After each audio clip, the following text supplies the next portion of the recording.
उद्या आहे पौर्णिमा म्हणजेच वटपौर्णिमा. या वटपौर्णिमेला आपण दिवसभर उपवास करायचा आहे का? पूजा कशी करायची आहे? कोणकोणत्या सेवा करायच्या आहेत? त्याचबरोबर आपण जो पौर्णिमेला सत्यनारायण करत असतो तो केव्हा करायचा आहे याबद्दलची संपूर्ण माहिती या व्हिडिओत सांगणार आहे. तर व्हिडिओ शेवटपर्यंत नक्की पहा. तर नमस्कार सर्वांना, श्री स्वामी समर्थ. स्वागत आहे तुमचं सर्वांचं आपल्या चॅनलमध्ये. तर बघा, उद्या पौर्णिमा म्हणजेच वटपौर्णिमा आहे आणि वटपौर्णिमेचा मुहूर्त वगैरे मी याच्या अगोदरच्या व्हिडिओमध्ये सांगितलेला आहे की आपल्याला पूजा कधीपर्यंत करायची आहे. तशी तर सकाळपासूनच पौर्णिमा सुरू होत आहे. आपण पूजा 9 पासून करू शकता, म्हणजे सकाळी 7:30 ते 9 वाजेपर्यंत राहू काळ आहे. त्यामुळे राहू काळामध्ये आपण वडाची पूजा करू नये. आपण इतर सेवा करू शकतो पण पूजा नाही करायची आपल्याला. तर मग आपण 9 वाजेच्या पुढे पूजा करायला सुरुवात करू शकतो आणि 12पर्यंत शुभ मुहूर्त आहे. पण जर 12पर्यंत आपली पूजा होणं शक्य नसेल तर आपण दिवसभर वडाला जाऊ शकता, पूजा करू शकता. त्याचबरोबर आपण घरामध्ये दिवसभर कोणकोणत्या सेवा करायच्या आहेत ते पाहूया. तर उद्या पौर्णिमा म्हणजेच वटपौर्णिमा आहे आणि या वटपौर्णिमेला तर आपल्याला सकाळी उंबरठ्याचं पूजन केलंच पाहिजे. उंबऱ्याला हळदीचं लेपन आपण नेहमीच पौर्णिमेला करत असतो आणि उद्या तर वटपौर्णिमा आहे, त्यामुळे उद्या पण आपल्याला उंबऱ्याचं हळदीचं लेपन करून पूजा करायची आहे. नंतर आपल्याला देवपूजा करायची आहे. आपण दिवसभरामध्ये पौर्णिमेच्या ज्या सेवा आहेत त्या करायच्या आहेत. मग आपण नेहमी पौर्णिमेला सत्यनारायण पूजा करत असतो, त्यामुळे आपल्याला बाळकृष्णाला पण अभिषेक करून घ्यायचा आहे. जल अभिषेक करू शकता. जल अभिषेक करताना आपण पुरुष सूक्ताचं पठण करायचं आहे किंवा ओम नमो भगवते वासुदेवाय नमः या मंत्राचं पठण करत अभिषेक करायचा आहे.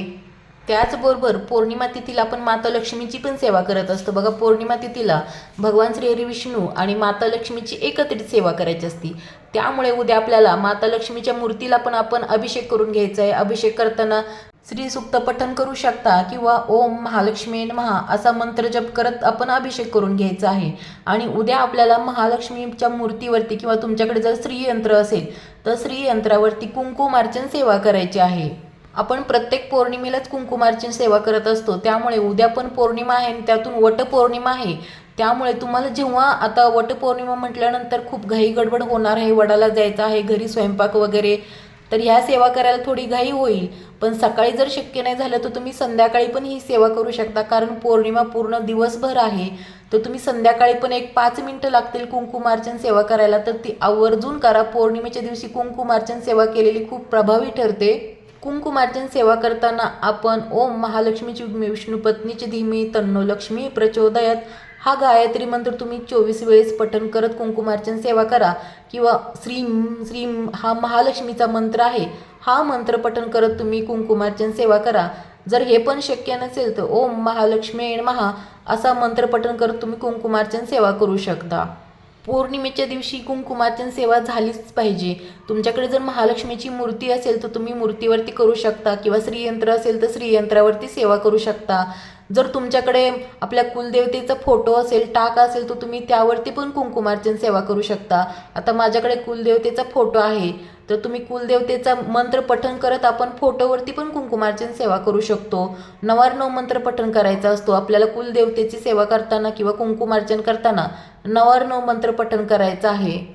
ओम ऐं ह्रीं क्लीं चामुंडाय विच्चे हा 99 मंत्र तुम्ही 16 वेळेस किंवा 24 वेळेस पठण करत कुंकुमार्चन सेवा करा.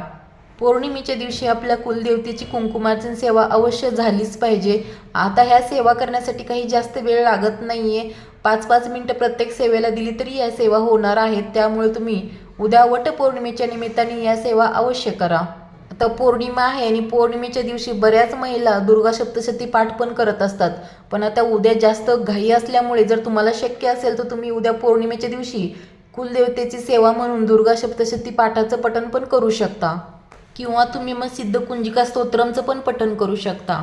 त्याचबरोबर बघा, आपण आपल्या देवघरामध्ये कलशाची स्थापना करत असतो आणि हा कलश कुलदेवतेचा कलश म्हणून आपण देवघरामध्ये स्थापना करत असतो. आणि जर तुम्हाला तशी स्थापना करायची असेल तर उद्या पौर्णिमेच्या दिवशी तुम्ही कुलदेवतेचा कलश आपल्या देवघरामध्ये अवश्य स्थापन करू शकता.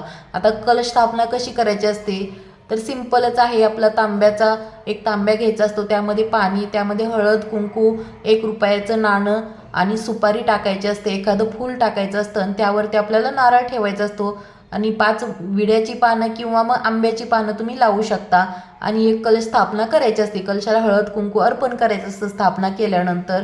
अशा प्रकारे तुम्ही कुलदेवतेचा कलश आपल्या देवघरामध्ये उद्या पौर्णिमेच्या निमित्ताने स्थापना करू शकता. आणि कलशातलं पाणी आपल्याला मंगळवारी आणि शुक्रवारी बदलायचं असतं. त्याचबरोबर बऱ्याच महिलांची प्रत्येक महिन्यातल्या पौर्णिमेला सत्यनारायणाची सेवा चालू आहे. म्हणजे प्रत्येक महिन्याला पण सत्यनारायण घालत असतो. तर ज्यांना नवीन सुरुवात करायची असेल ते पण उद्यापासून सुरुवात करू शकतात सत्यनारायण पूजा करण्यासाठी. आणि घरच्या घरी सत्यनारायण करायचं असतो याबद्दलचा व्हिडिओ पण आपल्या चॅनलवरती आहे. तर उद्या पौर्णिमेचा सत्यनारायण कधी करावा तर बघा, पौर्णिमा ही सकाळी सूर्योदयापासून सुरू होते आहे आणि ते संध्याकाळपर्यंत आहे. तुम्ही कधीही दिवसभरामध्ये सत्यनारायण करू शकता, पण सत्यनारायण आपण शक्यतो संध्याकाळी करावा. म्हणजे प्रदोष समय जेव्हा असतो, म्हणजे आपण संध्याकाळी देवाला दिवाबत्ती करतो, एक 6 वाजल्याच्या पुढचा वेळ, तेव्हापासून आपण सत्यनारायण करू शकता.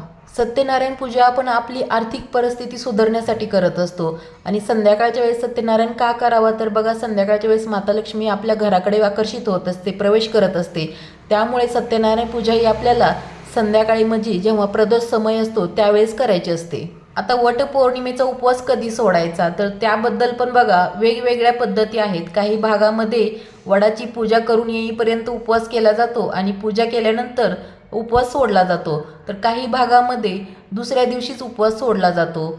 तर आता पौर्णिमेचे उपवास पण रेग्युलर बऱ्याच महिलांचे असतात. तर उपवास आपल्या आपल्या भागामध्ये जशी पद्धत आहे त्याप्रमाणे करावे. आता आमच्याकडे म्हणाल तर आम्ही वडाची पूजा करून येईपर्यंत उपवास करतो आणि त्यानंतर उपवास सोडतो. त्यामुळे जसं आपल्या भागात काही पद्धती आहेत त्या पद्धतीप्रमाणेच तुम्ही करा.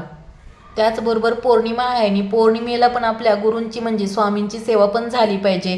आपण स्वामी जप करायचं आहे, तारक मंत्राचं पठण करू शकता किंवा स्वामी चरित्र साराम जर शक्य असेल तर ते पण पठण करू शकता. त्याचबरोबर तुम्ही गुरुचरित्रातले 2 अध्याय पठण करू शकता. बघा पौर्णिमेच्या दिवशी पण आपल्याला ते 12च्या अगोदर करायचे असतात. दत्त महाराजांची सेवा म्हणजे गुरुचरित्राची सेवा आपल्याला 12 वाजेच्या अगोदर करायची आहे. मग गुरुचरित्रातला आपल्याला 14वा आणि 18वा अध्याय जर शक्य असेल तर तुम्ही ते पण अवश्य पठण करू शकता. यातल्या सर्व सेवा तुम्हाला शक्य असतील असं नाही, पण जेवढ्या शक्य होतील तेवढ्या सेवा तुम्ही करू शकता. त्याचबरोबर बघा संध्याकाळी पौर्णिमा असल्यामुळे तुळशीला तुपाचा दिवा आवर्जून लावा. चला तर मग व्हिडिओ आवडला असेल तर व्हिडिओला लाईक करा, कमेंट करा आणि चॅनलला सबस्क्राईब केलं नसेल तर चॅनलला सबस्क्राईब करा. सबस्क्राईब करणं एकदम फ्री आहे. भेटूया एका नवीन व्हिडिओसोबत. तोपर्यंत सर्वांना धन्यवाद.